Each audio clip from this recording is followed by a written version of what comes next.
President Joe Biden on Tuesday ordered an additional 800 U.S. troops, more than 30 helicopters, and as many as 8 F-35 fighter jets now in Europe to NATO countries on the alliance's eastern flank as Russian troops begin to move into Ukraine.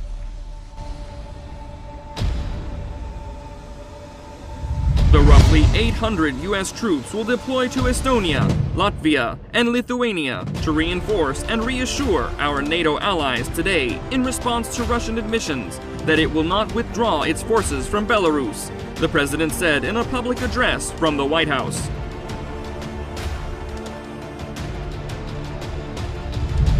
The U.S. troops are part of a U.S. infantry battalion task force in Italy that will move to the Baltic region in the coming days, a senior defense official said Tuesday, on condition of anonymity.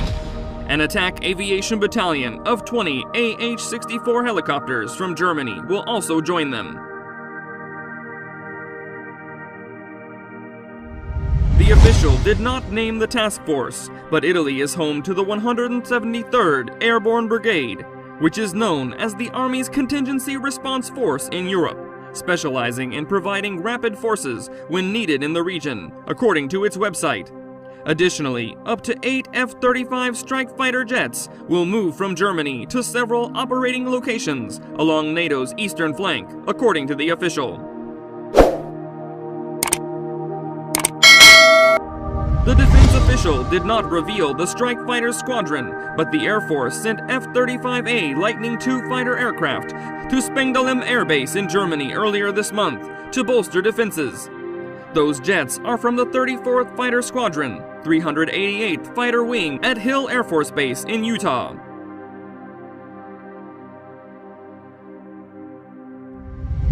An attack aviation task force of 12 AH-64 helicopters will also move this week from Greece to Poland, where the U.S. already has approximately 8,700 troops, about 4,700 of whom deployed to Poland from the U.S. in the past 3 weeks, the official said. The official did not specify the helicopter squadron.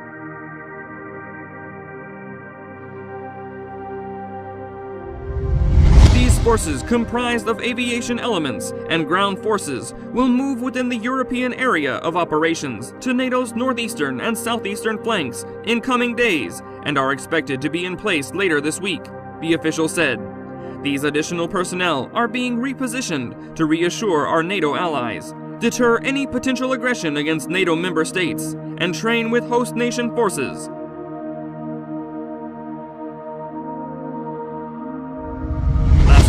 Russia sent thousands of troops to Belarus for what it said were joint military exercises. Since then, Russia has amassed more than 150,000 troops, flanking Ukraine from its northern and eastern borders.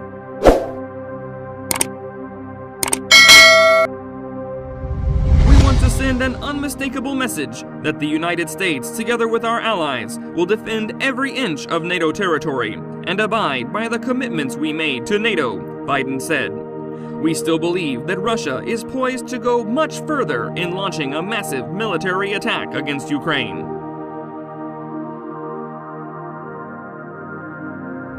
The president also reiterated that he would not be sending troops into Ukraine to fight Russian troops, as Ukraine is not a NATO member. Let me be clear, these are totally defensive moves on our part. We have no intention of fighting Russia, Biden said.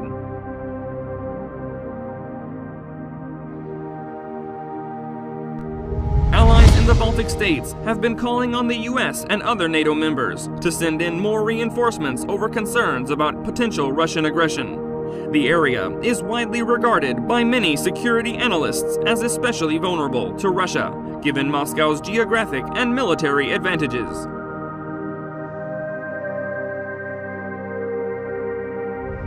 The U.S. has already sent roughly 5,000 troops from the U.S. to Poland and Germany in the past 3 weeks and moved about 1,000 soldiers from Germany to Romania.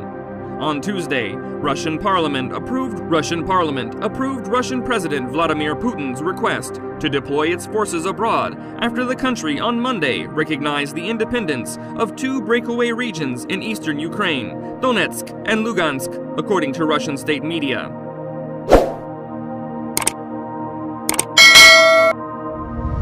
The document does not impose any specific limits on the use of the military, with the number of troops as well as the areas of their activity, their goals and length of stay outside Russia to be decided by Putin, the Russian state-controlled RT news channel reported Tuesday.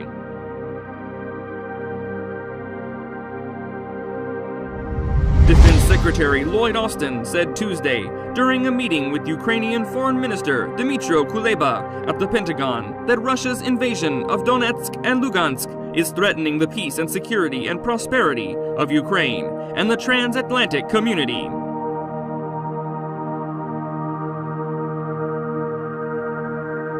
I know that we've all heard Russia's recognition of the Donetsk and Lugansk regions of Ukraine as independent states, Austin said. That violates international law and Russia's own international commitments, and it directly undermines Ukraine's sovereignty and territorial integrity.